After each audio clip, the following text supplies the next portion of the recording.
Infelizmente, apesar dos hercúleos esforços diplomáticos do Jair Messias, tropas russas já invadiram a Ucrânia. Guerra a caminho? O mundo clama pela presença do Messias no leste europeu. E seria ótimo levar Carluxo e Dudu-03 como correspondentes de guerra. Afinal, Carluxo estava à mesa com Bolsonaro, diante de Putin, há uma semana. Mas para tomar conta dos 51 imóveis da família, do Queiroz e da sua fantástica fábrica de chocolates, Flávio 01, Willy Wonka, fica no Brasil. A certidão de nascimento deste país chamado Brasil foi datada a 1º de maio de 1500. Escrita entre os dias 24 e 26 ou 28, há divergências, final de abril. Escrita pelo fidalgo escrivão Pero Vaz de Caminha, foi enviada ao rei Dom Manuel. Um texto de 27 páginas. Em 1773, José Seabra da Silva, diretor do Arquivo do Tombo em Lisboa, mandou fazer uma cópia. Seabra tinha parentes, ainda tem descendentes em Salvador, na Bahia.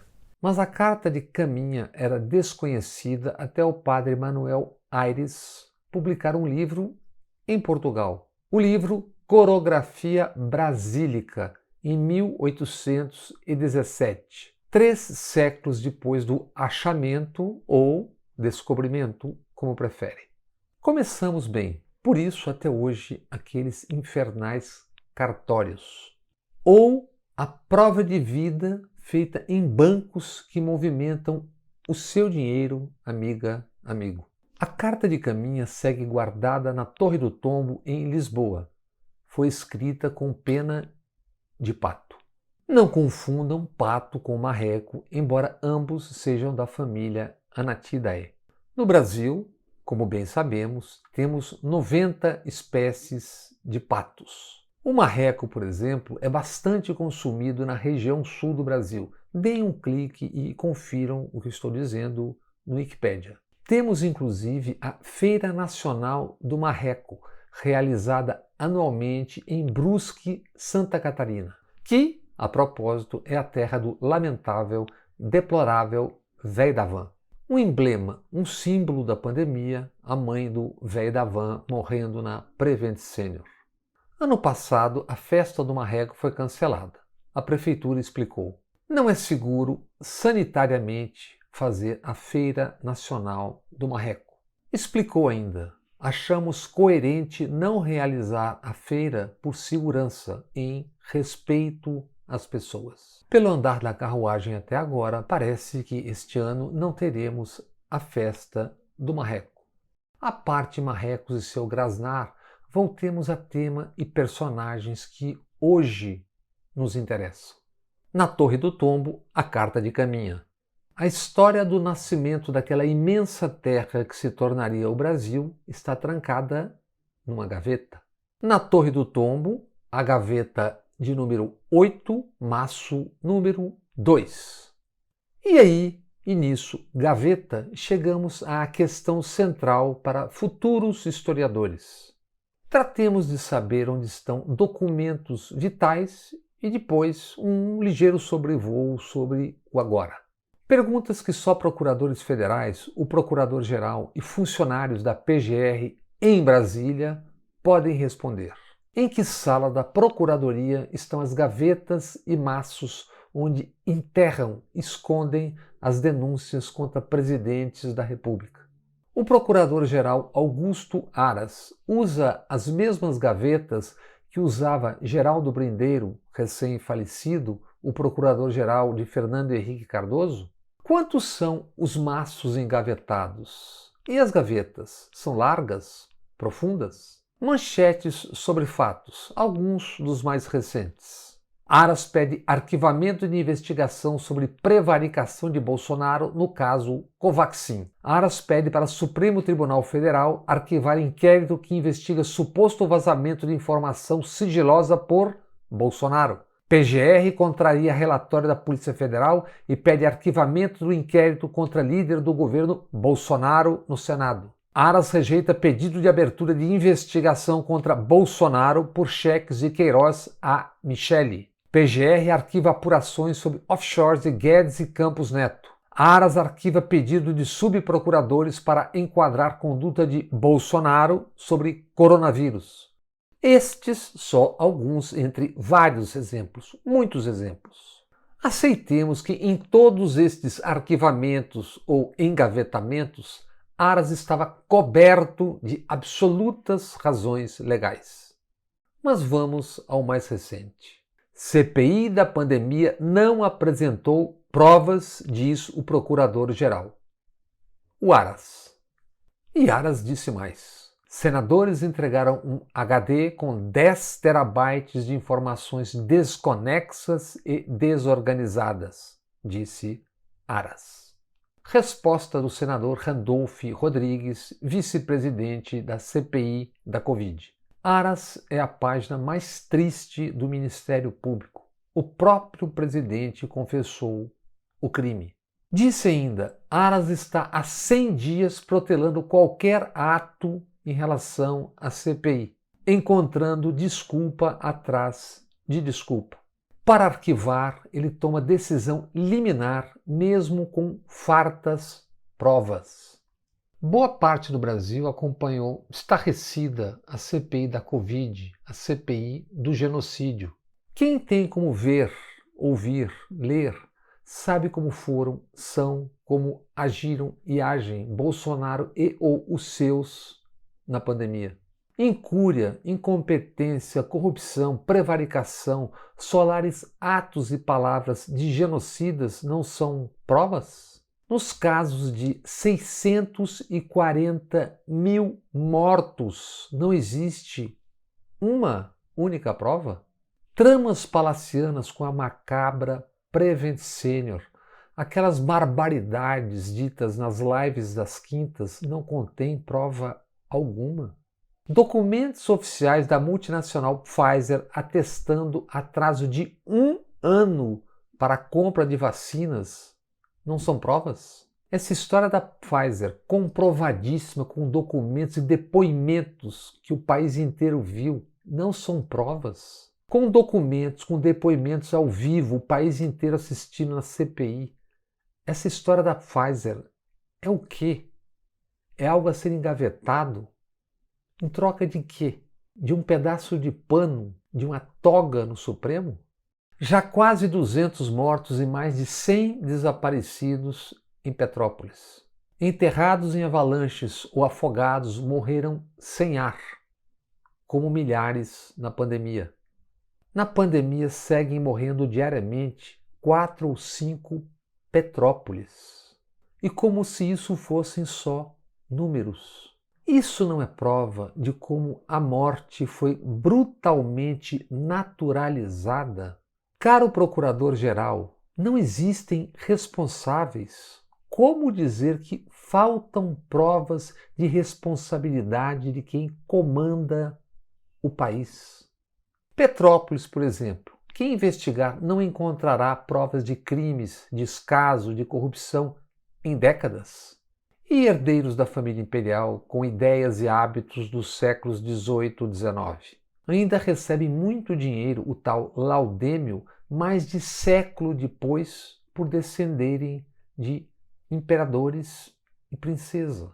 Agora, quando dormem, pensam nos mortos de Petrópolis? Quando aquelas figuras emboloradas, mofadas, darão as caras de novo para bradar contra a corrupção, falar em Deus, pátria e família? Enquanto isso, o Brasil segue exterminando gerações do presente e futuro com o uso indiscriminado e sem controle real dos venenos agrotóxicos. A Câmara, sob comando de Arthur Lira, o IAMA, acaba de aprovar criminoso projeto, o pacote do veneno agrotóxico. Esse fruto mortal da bancada Agroboi-Bala legisla sobre níveis aceitáveis de câncer, doenças hormonais e muitas outras doenças. Amigas e amigos, muita atenção, isso está no Senado que irá analisar e votar. Só o relator deste projeto, o deputado Luiz Nishimori, do PL do Paraná, recebeu R$ 430 mil de 10 empresários do agronegócio. Financiamento legal para a campanha de 2018. Isso segundo o Divulga Cande Contas, plataforma do Tribunal Superior Eleitoral. Não vai demorar muito e o extermínio via venenos agrotóxicos se tornará tardiamente, infelizmente, visível. Quando poucos tiverem faturado bilhões e bilhões, com centenas de milhares de mortos, quem será responsável? O agro é pop? Nos Estados Unidos, a Bayer/Monsanto está pagando indenizações no valor total de 10 bilhões e 900 milhões de dólares, ou seja, hoje 57 bilhões de reais, para, a princípio, 125 mil pessoas que adoeceram com câncer, doenças hormonais e muitas outras negadas por anos e anos pela Monsanto Bayer. Pelo uso do glifosato, princípio ativo dos agrotóxicos Roundup e Ranger Pro. Glifosato, o agrotóxico mais usado no Brasil, especialmente na soja. Agrotóxico já proibido em países da Europa, mundo afora. Quem vai pagar quando o extermínio do agro é pop se tornar finalmente noticiável, visível? E o que tudo isso tem a ver com a longínqua carta do nascimento do Brasil, com Pero Vaz de Caminha, com Pedro Álvares Cabral, casado com Isabel de Castro, uma das mulheres mais ricas daquele Portugal. Cabral, de família dona de terras, descendente de Pedro Anês, reposteiro-mor de Dom Afonso III. O reposteiro-mor tinha uma missão que atravessaria séculos. Nos grandes eventos, nos graves momentos, ele era procurador. Era ele quem procurava e descobria a cadeira dos soberanos, o trono. O reposteiro-mor, o reposteiro geral, colocava almofadas para que os soberanos se ajoelhassem sem incômodo algum. E assim, nós vamos nos aproximando da história e personagens do hoje, do agora. Há 522 anos partiram de Portugal 12 navios, uma caravela, com 1.500 soldados, os degredados, 5 frades e Frei Henrique. Os degredados para largar por aqui. Os soldados, no correr dos anos se veria, em nome de defender o que não era deles, aprisionavam e matavam os nativos. Os indígenas, que 5 séculos depois seguem sofrendo o mesmo. Frades e freis da Igreja Cristã Católica para catequizar os povos indígenas. A cruz é citada 18 vezes na carta de Pero Vaz de Caminha. Era a busca pela riqueza. O ferro é citado 5 vezes na carta ao rei Dom Manuel. A prata, 3 vezes. O ouro, 9 vezes. Mais do que a cruz e o ouro, só uma palavra e seu plural. Vergonha, vergonhas.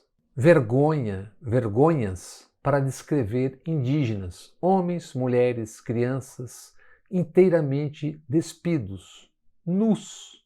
Vergonha, vergonhas não foi escravizar, estuprar, matar indígenas e impor uma religião. Pouco depois, e por mais de 350 anos, 2/3 da história deste Brasil, o mesmo com escravizados na África. Em 1500 e séculos vindouros, roubar as terras, o ferro, a prata, o ouro e evangelizar. A Amazônia brasileira hoje, agora, sob Bolsonaro e militares, reformados ou não. Mas vergonha é a nudez, andar nu.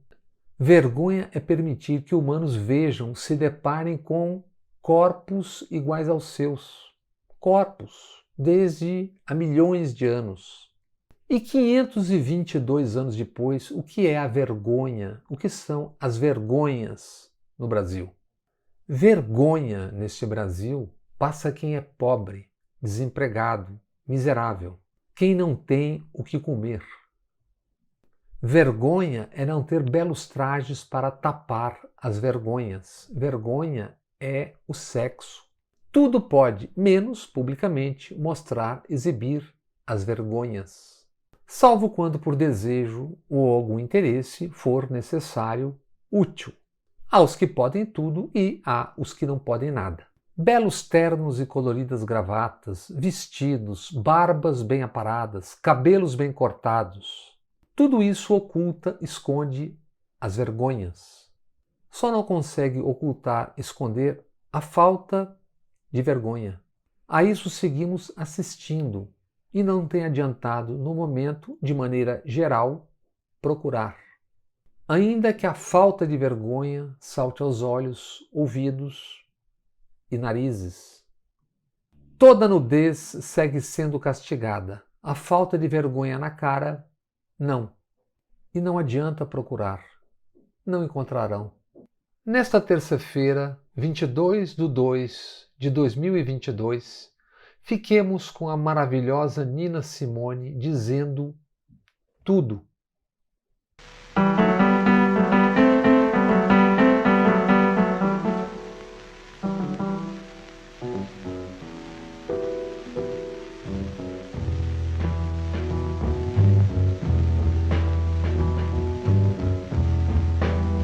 Ain't got no home, ain't got no shoes, ain't got no money, ain't got no class, ain't got no skirts, ain't got no sweaters, ain't got no perfume, ain't got no love, ain't got no faith.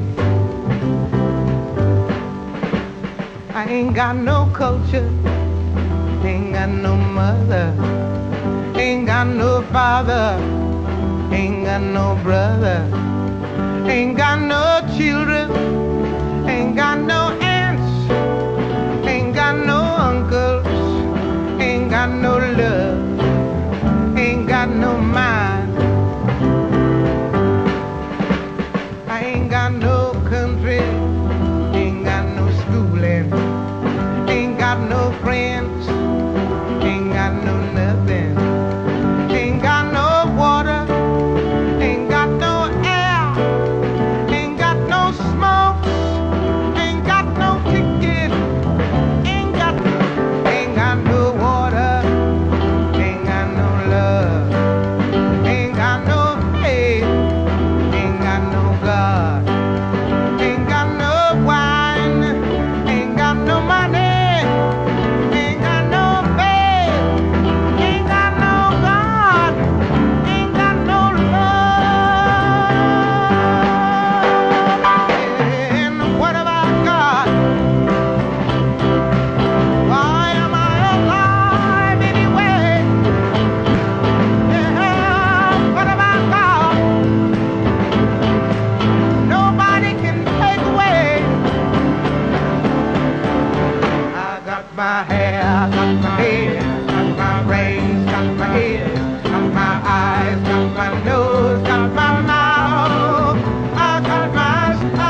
la